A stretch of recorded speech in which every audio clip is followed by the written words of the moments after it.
블랙커피 매일 2잔 이상 4년간 마셨더니 놀라운 결과. 본 자료는 한국경제신문 이선아 기자의 기사입니다. 블랙커피 매일 2잔 이상 4년간 마셨더니 놀라운 결과. 생생헬스 대시 나에게 맞는 커피에 담긴 천여개 물질. 카페인, 집중력 높이고 피로 풀어 두통 가슴 두근거림 등 올수도. 당뇨 발병률 낮추고 치매 예방 간 세포 보호 다이어트에도 도움. 몸에 맞지 않으면 오히려 독. 350세 우리나라 성인 1명이 1년 동안 2018년 기준 마시는 커피 양이다. 세계 평균치인 132잔보다 3배가량 많다. 최근 몇 년간 커피 소비 추세를 감안하면 조만간 연간 소비량 400잔 고지를 넘을 전망이다. 글로벌 커피 업계가 대한민국을 신흥 커피 대국으로 꼽는 이유다. 커피를 찾는 사람이 늘어나면서 커피의 효능에 대한 관심도 높아지고 있다.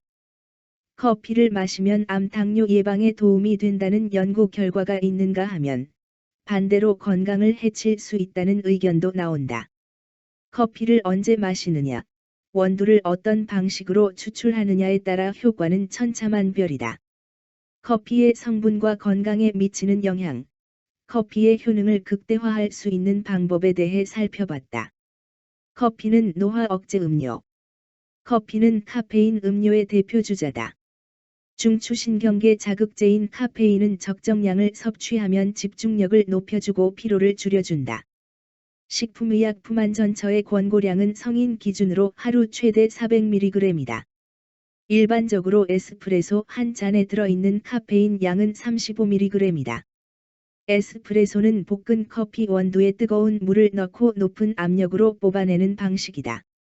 에스프레소에 물을 탄 아메리카노 한 잔에 담긴 카페인 양도 마찬가지다.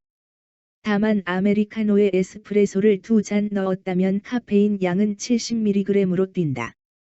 종이 여과지에 원두가루를 담은 뒤 뜨거운 물을 부어 추출하는 드립커피 한 잔에는 에스프레소보다 많은 60에서 100mg의 카페인이 들어있다. 다른 카페인 음료를 섭취하지 않는다면 아메리카노든 드립커피든 하루 3에서 4잔 마셔도 건강에 문제가 없다는 얘기다.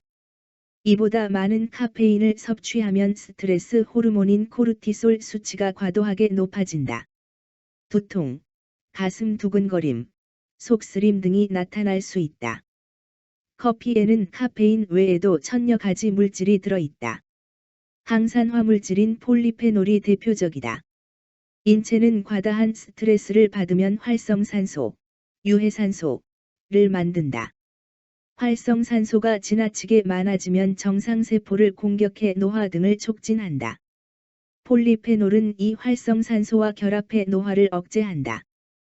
커피는 다른 카페인 음료인 녹차와 홍차보다 폴리페놀이 최대 9배 많이 함유돼 있다. 커피가 노화를 막아주는 음료로 불리는 이유다. 간질환 치매 당뇨병 예방 효과도. 커피는 간 건강 지킴이 역할도 한다. 국립암센터에 따르면 커피는 만성 간질환이 간암으로 악화하는 걸 일부 억제하는 효과가 있다. 커피에 들어있는 폴리페놀의 한 종류인 클로로겐산이 간세포를 보호하기 때문이다. 커피를 마시면 지방간이 생길 확률이 40% 감소한다는 연구 결과도 있다.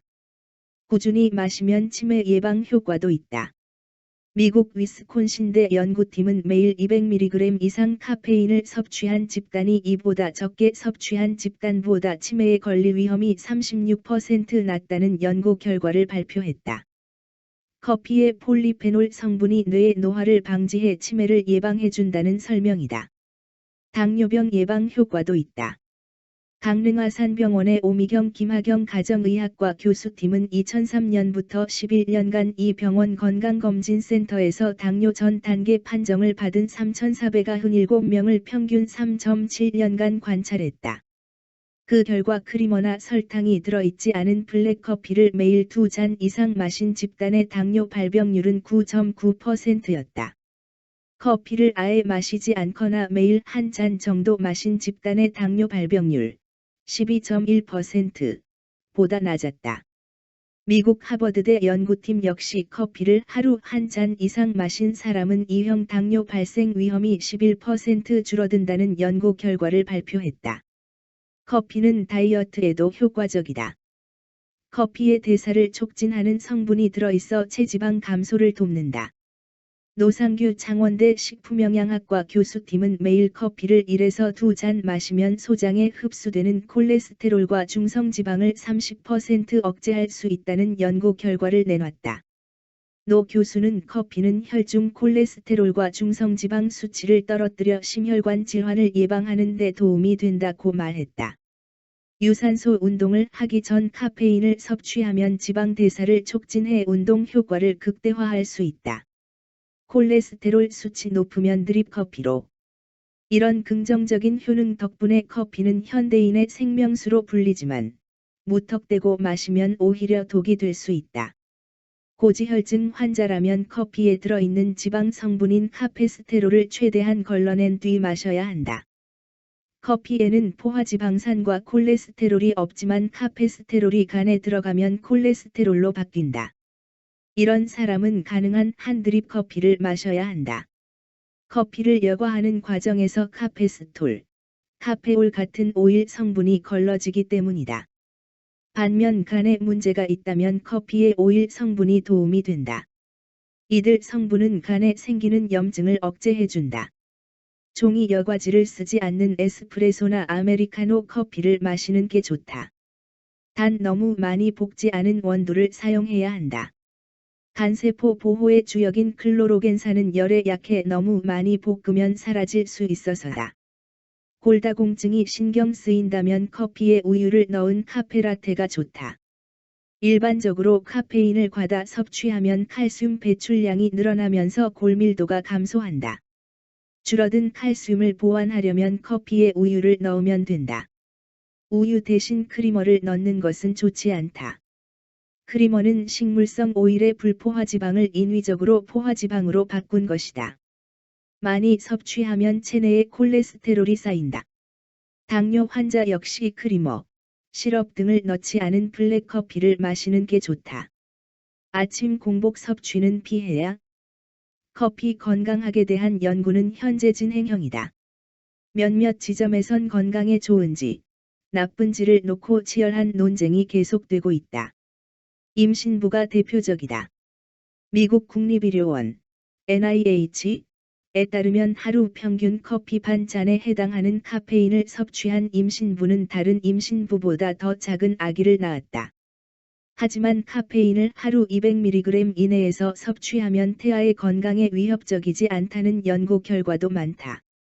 백유진 한림대병원 가정의학과 교수는 임신했다는 이유로 커피를 완전히 끊을 필요는 없다며 다만 임신 중에는 모든 약물을 조심해야 하는 만큼 권고량 이내에서만 카페인을 섭취해야 한다고 말했다. 아침 공복에 마시는 것도 건강에 좋지 않다. 카페인은 위산 분비를 촉진하는데 위가 비어있는 상태에서 위산이 나오면 위염이나 위궤양, 역류성 식도염 등을 일으킬 수 있다. 아침에 정신을 깨우기 위해 모닝커피를 자주 마시면 카페인에 대한 의존도가 높아지고 부작용이 커질 수 있다. 정신을 맑게 해주는 코르티솔 호르몬은 오전에 가장 많이 분비된다. 이때 카페인을 섭취하면 과도한 각성 작용으로 인해 두통, 속쓰림 등이 발생할 수 있다.